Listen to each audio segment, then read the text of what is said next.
Hi, I am Kedger on Two Wheels, and today is finally the day for a proper review and test ride of the Honda NC750x.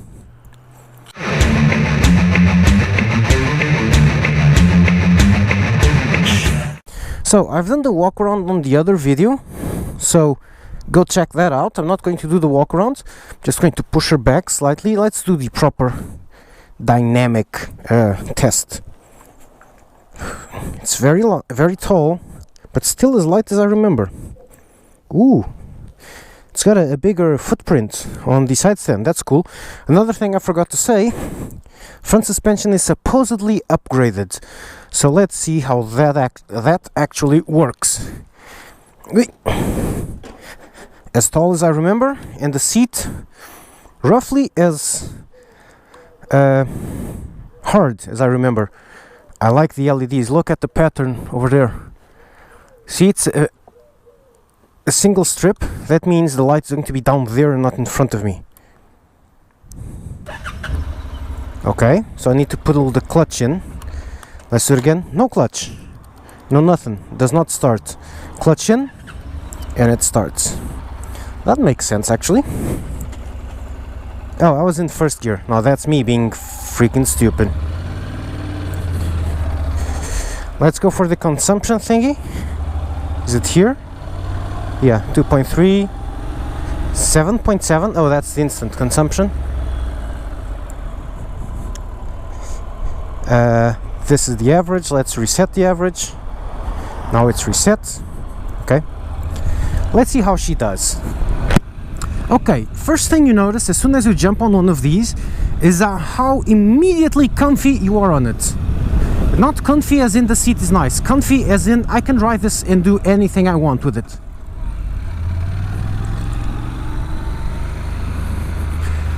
I like the way it does feel a lot stiffer but nicer.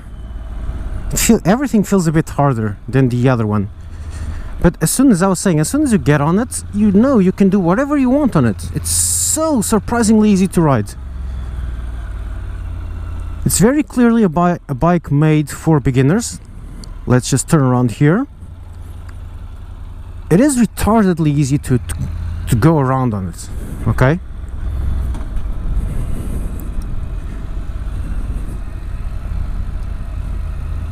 You can do whatever you want. You feel you can just ride it, okay? So that's a Honda quality, and this one is very, very high on that matter. Super, it's ridiculous, really. So as a beginner bike, this is fantastic. This is not quite a beginner bike because this is not the A2 license bike. To get the A2 you have to get the older model restricted or the original NC700. So this would be an unlimited bike, okay? And it still goes fairly well, and it still brakes fairly well. Fairly well is a good way to describe this bike. This is a fairly good bike in all respects, which makes it an awesome bike. Let me explain. This bike is made as a very median bike. This is a bike to do everything on. It doesn't quite excel at anything except fuel consumption. That's unbeatable. But it doesn't quite excel at anything, but it also doesn't do anything wrong either. Okay? Just look how comfy I am, how much lineage I'm putting on a bike I barely know. And I know where I'm going to go. So this is still a very good bike. I really liked my old NC700, which was still the original, and it had a few issues I'm not feeling with this one. And I am enjoying it. I don't feel quite at home because it does step different, has a different feel to it, a different step. And I can feel now that I've done a few lineage that, okay, yes, the front is improved. It feels a bit more like my XJ6 and less than the NC700. The front feels more heavy? No, more connected to the ground, as if there's more weight on it. I feel the front much better than before. It was one of the qualities I really liked on the XJ6, and it's here too. So it is a nicer bike to ride. The Oh, upgraded suspension. I was coming prepared to tell you that was just marketing. I'm not really sure it is. Okay, granted, I haven't ridden an NC700 in a year, but I rode one for 2 years, and I remember, I think I remember, and I don't feel the same way here. This feels stabler, more connected, more planted. It's like it's got more grip somehow. That's what you feel. And you can see the dash going color, color, color. Let's put this slightly down so you can see the dash better. This is your viewport, basically. The windscreen is also slightly taller, and just like the others, look, I was doing 90 in 4th gear. That's not how you ride this bike. You ride this bike like this: 6th gear, 60 kph.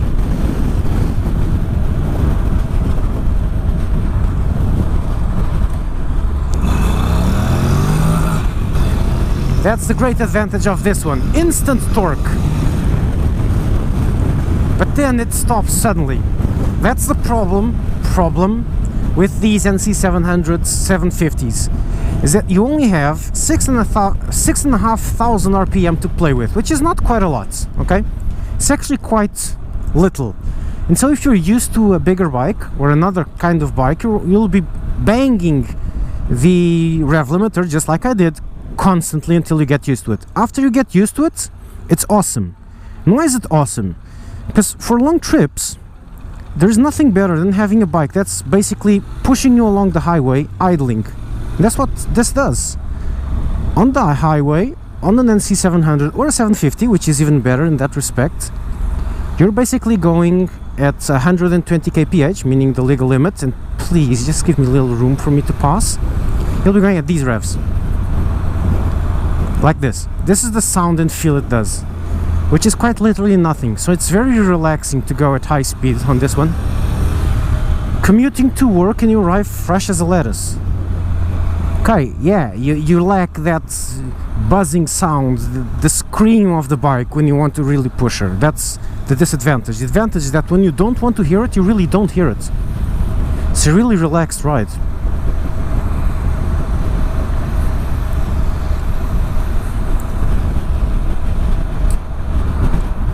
And it is still a traffic fish, as in it just goes zigzagging everywhere. It fits anywhere. And like the very average,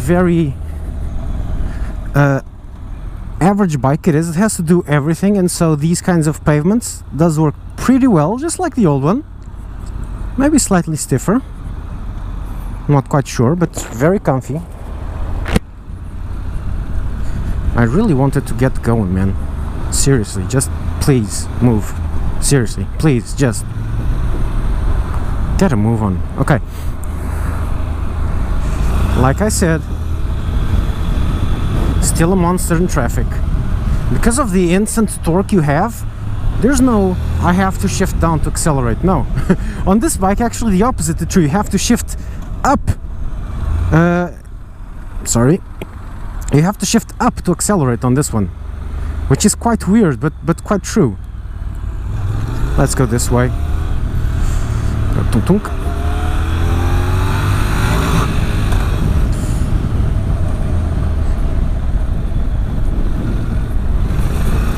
Okay, here we go.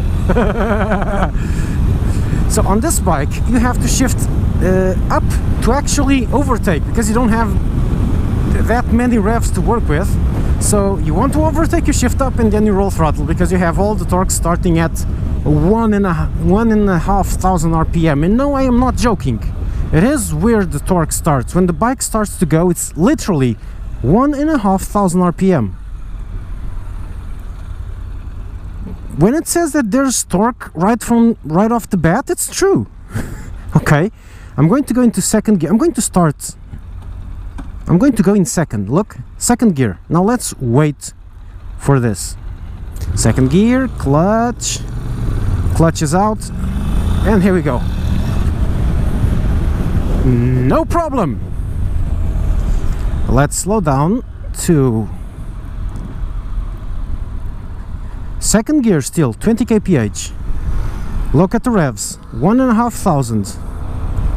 Actually, the lights are according to the fuel consumption. I really wanted to push her, but I can't here. 2000 RPM, 1500 RPM, let's go. See? That's amazing. So you really don't have that many revs, but it's not quite an issue, as much of an issue as people say, because you can use all of them. Whether on an R6 you have much more revs, but you can only use the top 6,500 RPMs at the top. So it comes down to basically the same. Okay? So, whoa, that's weird. So it comes down to basically the same thing. Okay? So it's not quite as big of a problem as you'd say. And then it also allows you to do these bad pavement, muddy road. This is not quite off-road. This is just a parking lot, which used to have tarmac. Look, a bit of tarmac here. And it does this pretty comfortably, pretty easily. Okay, so there's really no issue with this bike going anywhere. Oh, and of course you can ride it standing up, but it's not quite, it's bread and butter. It doesn't quite work that way. You have to raise the bars slightly, but yeah, you can do it like that. And I was thinking of going up that. I wonder if I can do. That's a pretty steep incline. Let's go.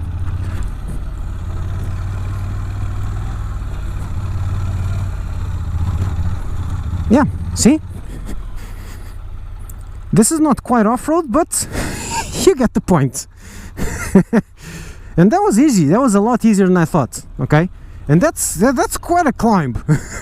And so this will do that. This will just, with a tiny bit of changes, a tiny bit of investment, this can be an adventure bike. Not quite a rough and tumble bike, but because of its lightness and it's easy to ride around, the low center of gravity, etc., it will do well off-road. Because it's not just looks, okay? It's just what I said. This bike does a bit of everything. It doesn't do anything spectacularly well, and for off-road you'll need off-road tires, obviously. You'll need crash bars, well, duh. You'll need hand guards, you'll need a sun protection, so you need to invest a bit of money here. And then it stops making a lot of sense, because then you start getting into the money range where there are proper adventure bikes, okay?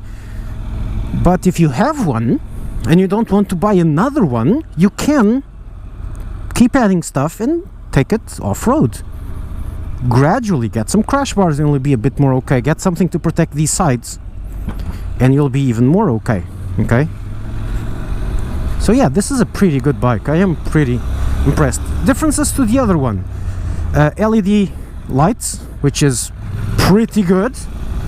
Okay, you have the improved suspension. Yes, it is improved. I can feel the improvements. I can feel it being better.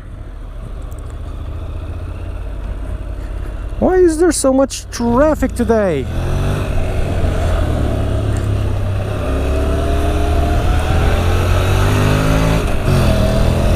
See? You can have fun. You can go fast on it. You can go have fun on the twists. It's like I did on my old NC.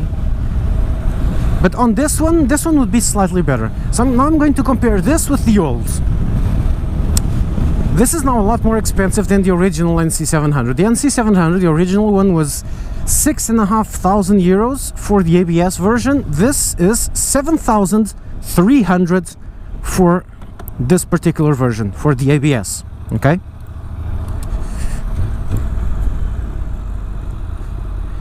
So that's quite a lot. That's nearly 1,000 more.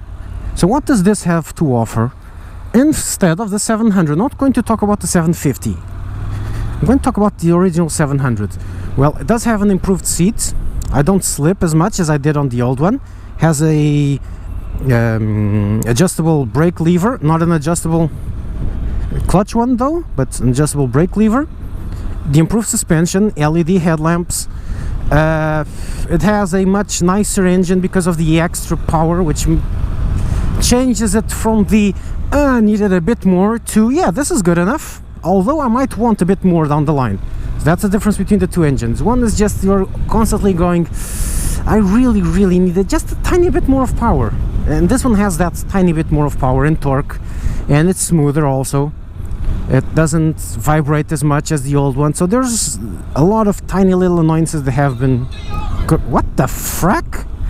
There's a lot of tiny little annoyances that have been corrected on this one, and so this is a pretty good bike. Pretty good, actually. Oh my god, the Cayenne stopping because of a pothole? Why did you buy a Jeep then? Jeesh. And where I'm taking you now is not on accident. I know where I'm going to take you, because I'm going to take you somewhere where I can do some 3 or 4 fast turns and see how she handles at high speeds.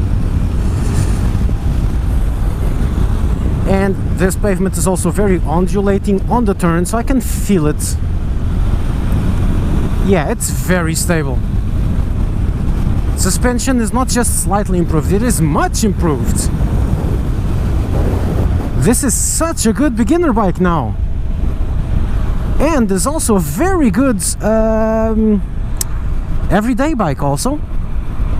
Because that's the whole point, so it's supposed to be like that. See the pattern here in front of this car? I'm not sure if you can see it. But it's a big bar of light roughly at his license plate height. And pretty bright too. Neutral goes in. Gears are really easy to put in. Gearbox is also a lot smoother.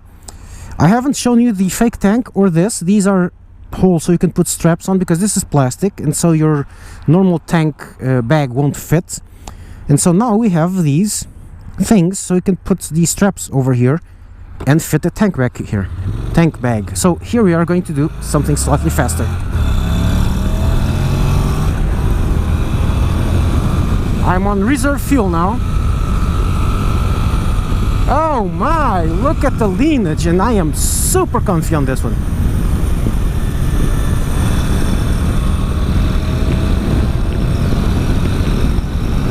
Oh yeah.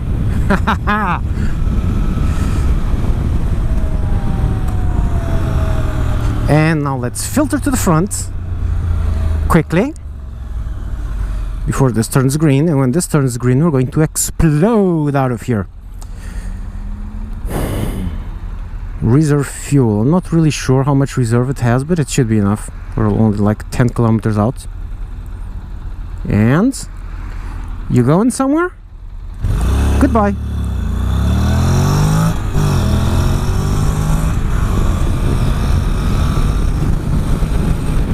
$120 already.